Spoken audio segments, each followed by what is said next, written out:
En la jornada de este día martes, el Instituto Nacional de Estadísticas y Censos, el INDEC, ha dado a conocer la inflación del mes de diciembre. Diciembre del año 2024, así es, y para conocer los detalles de lo que ha reflejado este índice, vamos a presentar a Alejandro Pegoraro, nuestro columnista de economía. Alejandro, buenas noches. Buenas noches, Marcos, Dayana. Bueno, efectivamente, el INDEC dio a conocer el tan ansiado dato de diciembre de inflación, justamente que cierra el año para ver de alguna manera cómo evolucionó, cómo culminó justamente este indicador clave en la economía.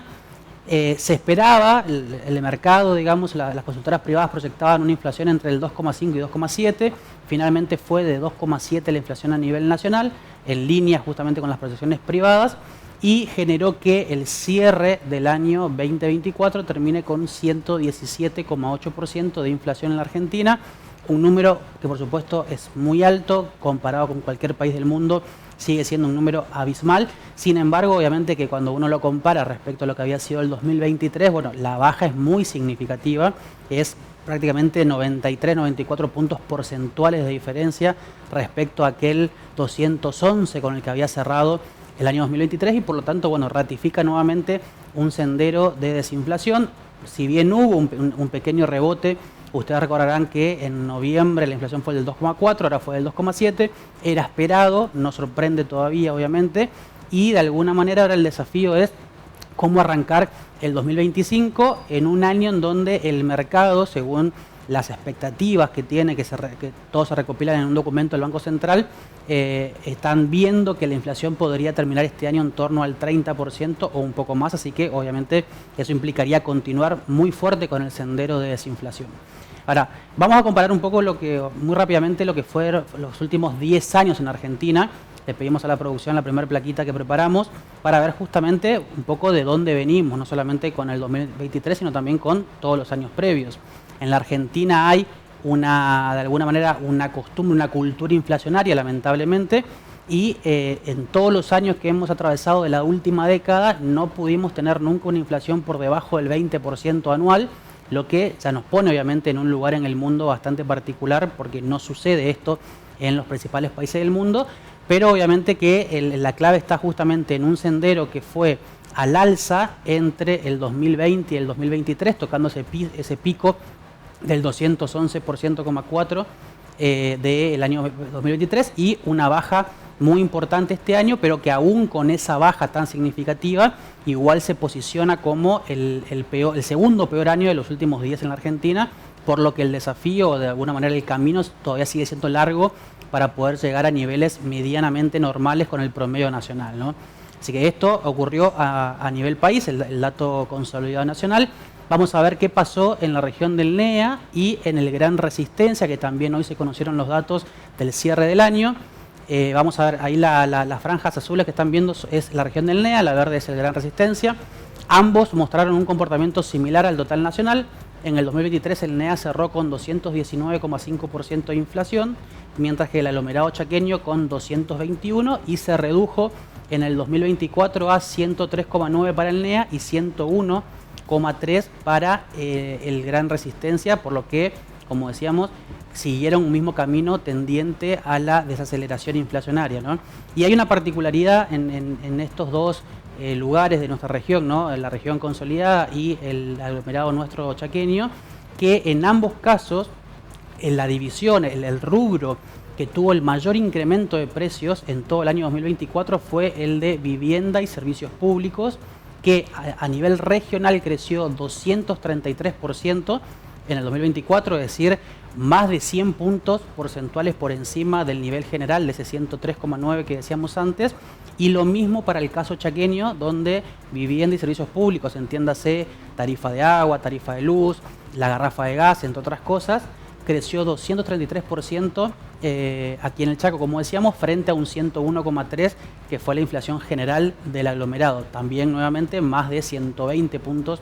porcentuales de diferencia entre uno y otro. Y a diferencia de justamente alimentos fue de alguna manera uno de los rubros que tendió a contener la inflación, porque tanto a nivel regional como a nivel provincial el rubro de alimentos creció por debajo del nivel general de precios, 78,7 para el NEA y un poquito más alto, 82,7 para el Gran Resistencia. Pese a esto, obviamente, insistimos, ¿no? Es un nivel demasiado alto todavía para cualquier país en vías de desarrollo, pero la desaceleración ha sido muy importante y que obviamente abre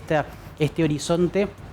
bastante optimista o alentador de cara a lo que va a ser el primer tramo de este año, en donde, así como el mercado proyecta 30% anual para todo el 2025, se espera que en los primeros 3 meses, 4 meses del año ya se pueda perforar el piso del 2% mensual y establecerse en torno al 1,4, 1,2, llegando al cierre del primer semestre. Ahora, conocimos el dato, ya cerramos el 2024, se consolidó de alguna manera la tendencia a la desinflación que se venía atravesando desde mitad del 2024. Sin embargo, pese a esto, digamos, hubo un efecto concreto del dato que conocimos hoy, que tiene que ver con una decisión del Banco Central que el presidente Milei venía anticipando ya hace un par de meses y estos últimos días también, justamente en la previa de la publicación del dato de inflación, que tiene que ver con el denominado o bastante llamado crawling peg. ¿Qué es el crawling peg? Es una herramienta del Banco Central que es una devaluación prefijada. Ustedes recordarán que luego de la devaluación de diciembre del 2023, cuando asume el nuevo gobierno, el Banco Central tomó la decisión de que el tipo de cambio, es decir, el precio del dólar oficial, crezca al 2% mensual de manera fija, como una herramienta para, entre otras muchas cosas, contener la inflación y contener expectativas de devaluación también, ¿no? ¿Qué dijo el presidente? En los últimos meses que como la inflación venía en torno al 2%, justamente tener una devaluación prefijada del 2% mensual del dólar también no permitía que la inflación baje un poco más del 2% y que en caso de ratificarse la tendencia desaceleratoria de la inflación, podía bajarse esa devaluación prefijada del 2 al 1% mensual, que finalmente es una realidad a partir del día de hoy, porque el Banco Central justamente emitió este comunicado que a partir del 1 de febrero el tipo de cambio oficial, el precio del dólar oficial en Argentina, comenzará a moverse a el 1% mensual, por lo menos hasta nuevo aviso, y también es una forma de empezar a anticipar lo que tiene que ver con las condiciones vinculadas al levantamiento del cepo cambiario, ¿no? Que todavía faltan un par de cosas para eso, pero esto es un paso bastante importante que da el Banco Central y el Gobierno Nacional en esta materia. Así que 2 cosas importantes para recordar y para resumir. Inflación que